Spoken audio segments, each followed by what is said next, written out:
So first off, we'll start simple. I mean, how did you decide to get into journalism? What sort of drew you towards journalism?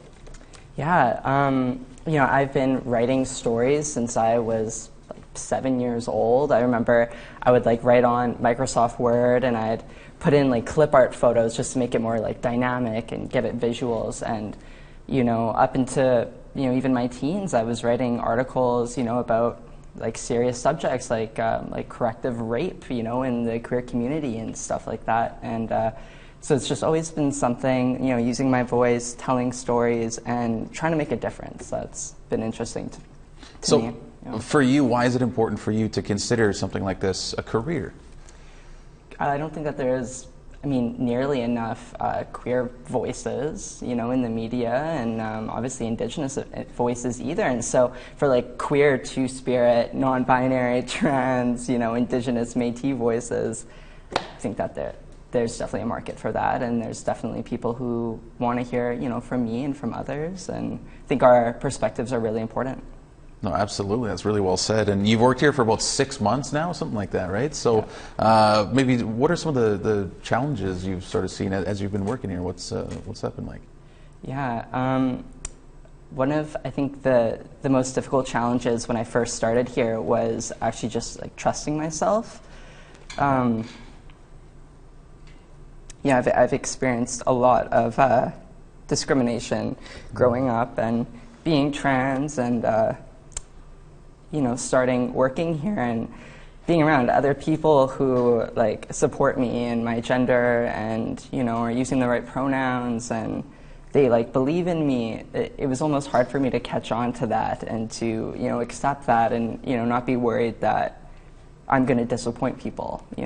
I think that was one of the hardest challenges, was just trusting myself and knowing that I got it, and that the people want me here because I'm doing a good job.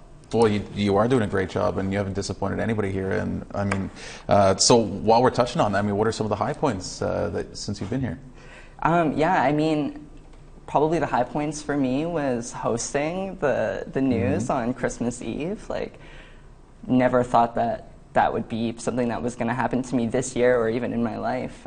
So that was one of the biggest goals, I think, that I had, was to be on TV, and here I am hosting national news and having these beautiful stories. And I think just like learning to actually trust myself, going forward, I've gotten a lot better at that, and I think that's a high point too. Yeah, you've certainly gotten, in the 6 months I've seen you grow just so much. It's so awesome to see. And as you touched on, you did host the national news, and we think you're the first non-binary anchor, at least in Canada, to host a national show. So when I say that, what are your thoughts on that?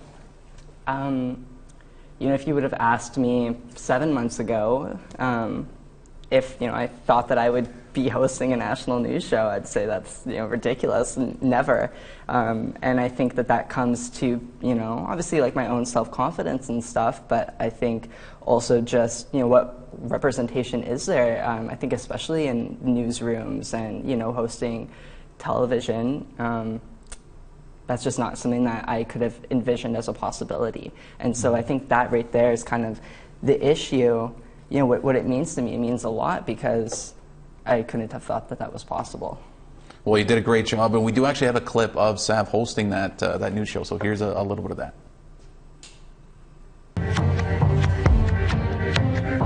Good evening, I'm Sav Jonsa, and welcome to our special holiday edition of APTN National News Weekend.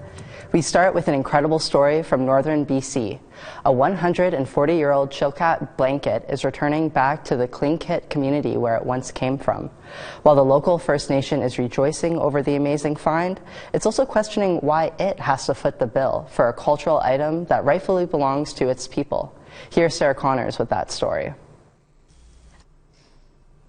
So again, just really well done. I had the pleasure of sort of walking you through some of what to do, and my expectations, I didn't know what to expect with you, but you were just fantastic.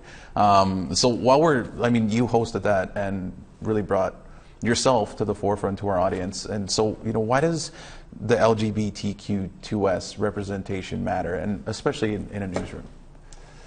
I think. growing up, I didn't even know what to expect for me being like an adult. Like, I'm about to turn 28, and I didn't think I would live past being 27. Like I never had queer adults to look up to. Especially like in the media. So I think now knowing that, like I'm one of those people that like I needed.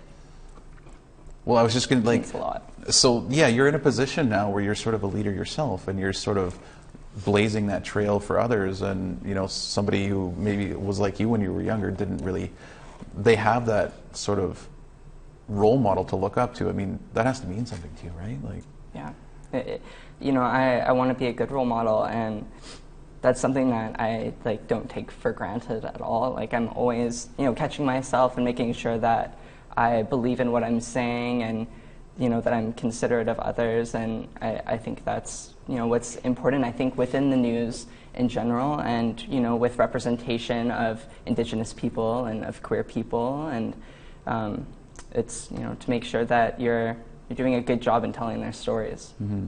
Well, so say there's a youth out there who's like you, or I don't mean like you in that way, but just they want to get into media, and what advice would you have for them to maybe get started and having sort of walk the path yourself?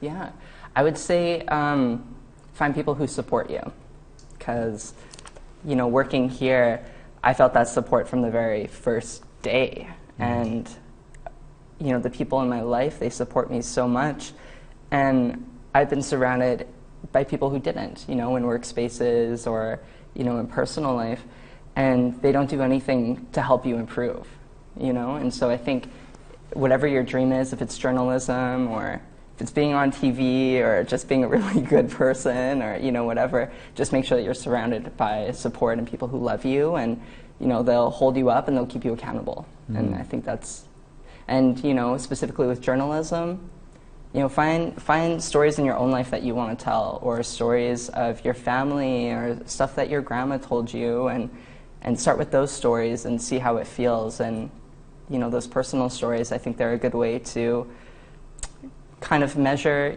is journalism something I want to do? Yeah, because these stories were important to me, and I'm sure there's many others. Right.